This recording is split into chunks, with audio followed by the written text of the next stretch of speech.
Welcome to MSD class.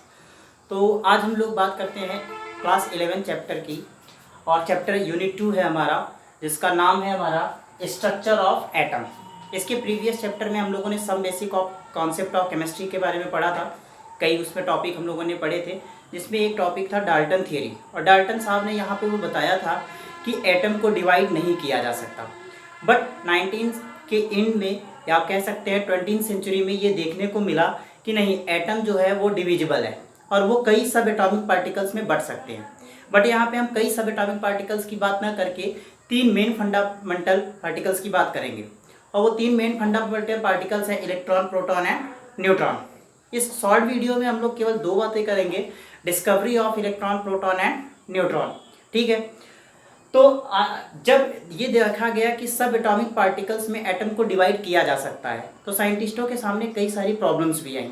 जैसे atom में वो सब एटॉमिक पार्टिकल अपने आप को एडजस्ट कैसे करते हैं, एटम हमारा स्टेबल कैसे रहता है, एक एटम दूसरे एटम के साथ रिएक्शन करके मॉलिक्यूल्स कैसे बनाते हैं, और कई सारे एटम या एटम्स रिएक्शन कैसे करते हैं या रिएक्शन कैसे होती हैं। धीरे धीरे इन सब की डिस्कवरी होती गई और स्टेबिलिटी की तरफ हम लोग बढ़ते चले गए, जिसे आज एक्सप्लेन किया जाता है। ठीक, बट इस शॉर्ट वीडियो में हम लोग बात करते हैं discovery of electron and proton की। तो डिस्कवरी ऑफ इलेक्ट्रॉन ये टॉपिक है हमारा। डिस्कवरी ऑफ इलेक्ट्रॉन के लिए सबसे पहले फैराडे ने एक electrode cathode ray discharge tube का यूज किया, और उसकी बनावट आपके सामने बनी हुई है। ठीक है, उन्होंने किया क्या, एक ट्यूब लिया, जिसको वैक्यूम पंप के सहारे से उसको क्या कर दिया, निर्वात में डाल दिया, इनफाइनाइट पे कर दिया। फिर उन्होंने एक एनोड लगाया और एक कैथोड लगाया। कैथोड जो था वो निगेटिव होते हैं और एनोड कैसे होते हैं, पॉजिटिव होते हैं।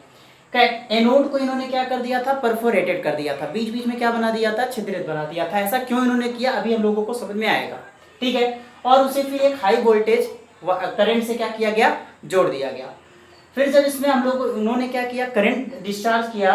करंट डिस्चार्ज करने पर पाया ये कि यहाँ से कुछ रेज निकली, जिसको उन्होंने नाम दिया था कैथोड रे, क्योंकि ये कैथोड इलेक्ट्रोड से निकल रही हैं या निगेटिव रे निकल रही हैं, इसीलिए इन्होंने इसको नाम क्या दे दिया, कैथोड। कैथोड इलेक्ट्रोड का नाम था, उधरी से रेज भी निकल रही थी, इसीलिए उसको नाम दे दिया कैथोड रेज। अब वो रेज इधर से निकल रही है और यहाँ पे आ रही है, ये कैसा उन्होंने जाना, पीछे उन्होंने कुछ ऐसे सब्सटेंस मटेरियल का यूज किया जो किसी चीज से टकराने पे क्या करते हैं, चमक उत्पन्न करते हैं। उसको हम लोग केमिस्ट्री की लैंग्वेज में क्या बोलते हैं, फ्लोरोसेंट या फास्फोरिसेंट बोलते हैं। तो फास्फोरिसेंट मटेरियल का यूज किया गया इस परफोरेटेड एनोड के पीछे, ताकि चमक उत्पन्न हो सके और हम ये जान सके कि सामने से कुछ चीजें आ रही हैं या नहीं। तो उन्होंने पाया यहाँ पे क्या हुई, चमक उत्पन्न हुई। तो उन्होंने इससे निष्कर्ष क्या निकाले, वो हमने यहाँ पे लिख रखे हैं। तो पहला उन्होंने निष्कर्ष क्या निकाला, आइए बात करते हैं उनके एक्सपेरिमेंट की। पहला क्या कहा, cathode rays move from cathode to anode. जो रेज निकली उसको उन्होंने नाम क्या दिया, कैथोड रे, और वो कहां से कहां मूव करेगी, कैथोड से एनोड की तरफ मूव करेगी। सेकेंड पॉइंट उनका क्या था, दे ग्लो ऑन द फास्फोरेसेंट मटेरियल। हमने बताया फास्फोरेसेंट मटेरियल ऐसे मटेरियल होते हैं जो किसी पार्टिकल से टकराने पे क्या करते हैं, चमक उत्पन्न करते हैं, ब्राइटनेस देते हैं, उन्हें हम लोग क्या बोलते हैं, फास्फोरेसेंट। ऐसा क्यों करते हैं, ये हम लोग 12th क्लास में डिटेल में जानेंगे, जब हम लोग कॉम्प्लेक्स या कोऑर्डिनेशन कंपाउंड की बात करेंगे, डी ऑर्बिटल्स की बात करेंगे, तो वहां पे ज्यादा ये बात क्लियर होगी। ठीक है, सेकंड इनका स्टेप समझ में, सेकंड पॉइंट इनका समझ में आया क्या था, दे ग्लो ऑन फास्फोरेसेंट मटेरियल, और इससे क्या पता चला कि सामने से कोई रेज आ रही है। थर्ड क्या है, they travel in straight line in absence of electric and magnetic field. ये आप लोगों ने ये सब 10th में पढ़ा है, बट यहाँ पे एक बार रिवीजन के तौर पे जानिए, और जो नहीं पढ़े हैं वो इस बात को समझिए। इन्होंने कहा कि ये जो रेज निकल रही थी ये स्ट्रेट लाइन में जा रही थी। ये जाने कैसे कि ये स्ट्रेट लाइन में जा रही है, इसके लिए यहाँ पे इन्होंने क्या किया, एक चक्की लगा दी, या आप कह सकते हैं एक पंखे जैसा लगाया, जो हल्का बना हुआ था प्लास्टिक का। ठीक है, तो इन्होंने यहाँ पे एक बहुत पतले मटेरियल से बने कुछ यहाँ पे पंखी जैसा लगा दिया, और ये जब ये टकराएगा तो ये क्या करेगा, मूव करने लगेगा। ये मूव कर रहा है, इसका मतलब इस पे कोई क्या कर रहा है, टकरा रहा है, और वो टकराने वाली चीज आ कहाँ से रही है, इधर कौन है, कैथोड इलेक्ट्रोड, मतलब वो कैथोड इलेक्ट्रोड से आ रही है। अब वो स्ट्रेट लाइन में चल रही है, इस बात को भी इन्होंने क्या कर दिया, इस एक्सपेरिमेंट से प्रूफ कर दिया। थर्ड बात, हाँ एक बात आपने ध्यान दिया होगा, इलेक्ट्रिक और मैग्नेटिक फील्ड नहीं होने चाहिए, तभी तक ये लोग क्या करेंगे, स्ट्रेट लाइन में चलेंगे। फोर्थ पॉइंट पे देखिए, they deflects in presence of देखिए they deflects in presence of electric and magnetic field. लेकिन अगर इलेक्ट्रिक और मैग्नेटिक फील्ड के प्रेजेंस में इस लाइट रेस को देखा जाए तो ये क्या करती हैं, अपने आप को डिफ्लेक्ट करती हैं। ठीक है, तो हम लोग यहाँ पे इलेक्ट्रिक फील्ड की बात करते हैं, कैसे ये डिफ्लेक्ट करेंगी। मान लीजिए यहाँ पे हमने क्या किया, यहाँ पे हमने दो क्या लगा दिए, इलेक्ट्रोड लगा दिए, पॉजिटिव और निगेटिव से इसको जोड़ दिया। ठीक है, मान लीजिए ये निगेटिव है तो देखा क्या, और इधर क्या है, ये पॉजिटिव है। तो इन्होंने बाद में जब देखा तो कैथोड रेज किधर मूव करने लगी, इस साइड मूव करने लगी। किधर मूव करने लगी, इस साइड मूव करने लगी। और इस साइड मूव कर रही थी, इसका मतलब ये पॉजिटिव था, ये तो मुझे पहले से ही पता है कि हमने पॉजिटिव क्या बना रखा है, इलेक्ट्रोड बना रखा है। और इधर मूव करने का मतलब कि जो रेज है वो कैसी है, निगेटिव है। दो बातें क्लियर हुई। ठीक है, कि ये रेज कैसी है, निगेटिव है। तो हमने क्या पढ़ा, they deflect in presence of electric and magnetic field and move toward the positive plate. ये किधर मूव कर गई, पॉजिटिव प्लेट की तरफ मूव कर गई, विच prove that it is negatively charge particle, जो कि क्या प्रूव करती है कि ये निगेटिवली चार्ज पार्टिकल हैं। ठीक है, तो चार बातें क्लियर हो गई। पहला क्या था, कैथोड रेज जो होती हैं वो कहाँ से निकलती हैं, कैथोड से निकलती हैं। ये ग्लो करती हैं कहाँ पे, फास्फोरेसेंट मटेरियल पे। तीसरी चीज क्या है, ये ट्रेवल करती हैं, स्ट्रेट लाइन में ट्रेवल करती हैं। उसके लिए हमने एक चक्ति लगाकर उसको देखा कि वो मूव कर रही है।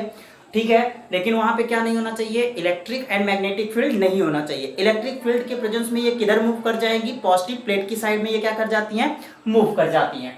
फिफ्थ पॉइंट हमारा क्या है इनका एक्सपेरिमेंट में, cathode ray characters does not depend upon material of electrode and nature of the gas present in the electric tube या discharge tube। पांचवी बात इन्होंने बताई कि जो कैथोड का मटेरियल है वो किस मेटल से बनी है, इस पे डिपेंड नहीं करती है कौन, कैथोड रेज का नेचर। और उसके अंदर जो हमारा डिस्चार्ज ट्यूब है उसमें कौन सी गैस भरी है, इस पे भी वो चीज डिपेंड नहीं करती। पांचों पॉइंट आपको समझ में आए। तो ये डिस्कवरी ऑफ इलेक्ट्रॉन है। डिस्कवरी इलेक्ट्रॉन का नाम किसने दिया था, थॉमसन ने दिया था। ठीक है, और बट ये एक्सपेरिमेंट किसका है, ये फैराडे साहब ने किया था इलेक्ट्रिसिटी के आधार पे। तो फिर से एक बार सुन लीजिए, कैथोड इलेक्ट्रॉन का डिस्कवरी के लिए दो हम लोग क्या लेते हैं, इलेक्ट्रोड्स लेते हैं। एक को बोलते हैं कैथोड जो कि कैसी होती है, निगेटिव, और दूसरे को बोलते हैं एनोड जो कि कैसी होती है, पॉजिटिव। इन्होंने क्या किया, क्या देखा इन्होंने कि कैथोड रेज कैसे चलती हैं, सीधे चलती हैं जब इलेक्ट्रिक एंड मैग्नेटिक फील्ड नहीं होता। और अगर इलेक्ट्रिक एंड मैग्नेटिक फील्ड होगा तो इलेक्ट्रिक फील्ड होने पर ये पॉजिटिव प्लेट की तरफ मूव करती हैं, जो ये दिखाती है कि ये रेस कैसी हैं, निगेटिवली चार्ज हैं। तीसरी बात, ये स्ट्रेट लाइन में चलती हैं, चक्ति लगा के हम लोग इसको समझ गए। ठीक है, चौथी बात, ये डिपेंड नहीं करती कि कैथोड का मटेरियल कैसा है और हमारे इलेक्ट्रोड ट्यूब में क्या कौन सी गैस भरी हुई है।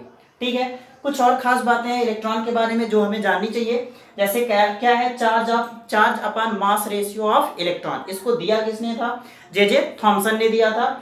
और ये आता कितना है, 1.75 इंटू 10⁻11 कूलाम पर किलोग्राम। कभी कभी कॉम्पिटेटिव एग्जाम में ये छोटी चीजें पूछी जाती हैं जो हमारे दिमाग में होनी चाहिए।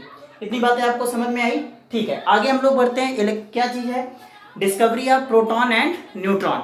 इसके लिए हमने कोई अलग से ऑपरेटर्स नहीं ड्रॉ किया है, क्योंकि इसी ऑपरेटर्स को मॉडिफाई करके क्या खोज दिया गया था, प्रोटॉन और न्यूट्रॉन को। तो प्रोटॉन कैसे खोजे गए और न्यूट्रॉन कैसे खोजे गए, एक्सपेरिमेंट में थोड़ा सा इन्होंने क्या किया, चेंजिंग किया और डिस्कवरी की। जैसे हम लोगों ने यहाँ पे फास्फोरेसेंट मटेरियल लगाया था, अब उस साइड हम लोग देखेंगे क्या होगा। ठीक है, चक्ति लगा के अब हम लोग उस साइड देखेंगे। ऐसे ही कुछ मॉडिफिकेशन के द्वारा उन्होंने क्या किया, प्रोटॉन का डिस्कवरी किया। कुछ मेन पॉइंट्स हैं वो हम लोग यहाँ पे राइट डाउन किए हैं। जैसे पहला, डिस्कवरी कैसे की गई, मॉडिफाइड कैथोड रे ट्यूब का यूज करके। उसी कैथोड रे ट्यूब में क्या किया है, कुछ मॉडिफिकेशंस किए गए हैं। क्या निकाले गए, रिजल्ट क्या निकाले गए, पॉजिटिवली चार्ज पार्टिकल और कैनाल रेज। इसे हम लोग क्या बोलते हैं, किसको, जब प्रोटॉन की डिस्कवरी की, इसको पॉजिटिव चार्ज भी बोल सकते हैं और कैनाल रेज भी उस समय बोला गया। फिर positively charge particle depend upon gas present in particle. खास बात कि ये डिपेंड करेंगी किस पे, कि कौन सी गैस उस ट्यूब में प्रेजेंट है। जबकि हम लोगों ने पीछे क्या पढ़ा था कि ये इस पे, इलेक्ट्रॉन के केस में वो डिपेंड नहीं करती, बट प्रोटॉन के केस में कौन सी गैस है उसमें इस पे क्या करेगी, नेचर पे डिपेंड करेगी। तो पहला पॉइंट फिर से सुन लीजिए, positive charge particle depend upon gas present in particle. Positive charge हमारे जो हैं, या प्रोटॉन बोल सकते हैं आप, किस पे डिपेंड करेंगे कि कौन सी गैस उस इलेक्ट्रिक डिस्चार्ज ट्यूब में प्रेजेंट है। सेकेंड बात क्या होगी, charge to mass ratio depend upon the gas from which this originate. दूसरी बात क्या है, charge upon mass ratio depend करेगा जिस गैस से ये क्या हुई हैं, ओरिजिनेट हुई हैं। ठीक है। सेकंड थर्ड बात क्या हो गई, this particle behave opposite to cathode ray in presence of magnetic and electric field. जैसे अभी हम लोगों ने कैथोड में पढ़ा था इलेक्ट्रॉन की डिस्कवरी में, तो पॉजिटिव और नेगेटिव प्लेट लगाने पे हमारे इलेक्ट्रॉन या कैथोड रेज किधर मूव कर रही थी, पॉजिटिव प्लेट की तरफ। यहाँ पे ये किधर मूव करेंगी, निगेटिव प्लेट की तरफ मूव कर जाएंगी। ओके, नेक्स्ट हम लोगों को क्या पढ़ना है, डिस्कवरी ऑफ न्यूट्रॉन। यहाँ पे बहुत इलाबोरेट उस बात को नहीं किया गया है, छोटी सी बात बताई गई है। डिस्कवरी ऑफ इलेक्ट्रॉन के लिए क्या बताया गया है, चैडविक ने इसको क्या किया था, डिस्कवर किया था। और एक हाँ और बात, प्रोटॉन को नाम किसने दिया था, रदरफोर्ड ने। और चैडविक को नाम किसने दिया है, न्यूट्रॉन ने। पार्टिकल को इन्होंने कैसे डिस्कवर किया, अल्फा पार्टिकल की बमबारी की थी बेरिलियम सीट पर, उन्होंने बमबारी करके इसको डिस्कवर किया था। और सेकेंड बात कि इसका जो क्या होगा, देखिए इसका जो मास है वो क्या है, प्रोटॉन से थोड़ा सा स्लाइटली ग्रेटर होगा। ठीक है, इतनी बात आपको समझ में आई। तो ये बेसिक्स हैं, ये क्लास 10th में भी पढ़े हैं हम लोगों ने, 9th में भी पढ़ा है और 11th में भी पढ़ना होता है। तो आपको याद आ गया होगा, आपने रिवीजन कर लिया होगा। नेक्स्ट हम लोगों का जो टॉपिक होगा वो होगा कि स्ट्रक्चर ऑफ एटम में कैसे शुरुआत किया गया, कैसे एटम के स्ट्रक्चर को समझा गया, स्टेबिलिटी को कैसे समझी गई। जिसमें सबसे पहले हम लोगों को जे थॉमसन का मॉडल पढ़ना होगा, जिसमें प्लम पडिंग मॉडल आता है। तो हम लोग अपने नेक्स्ट वीडियो में एटम स्ट्रक्चर की बात करेंगे। ठीक है, थैंक्स फॉर वॉचिंग। प्लीज़ आप इसको शेयर एंड सब्सक्राइब कीजिए ताकि सभी स्टूडेंट्स इसका लाभ उठा सकें। Thank you very much.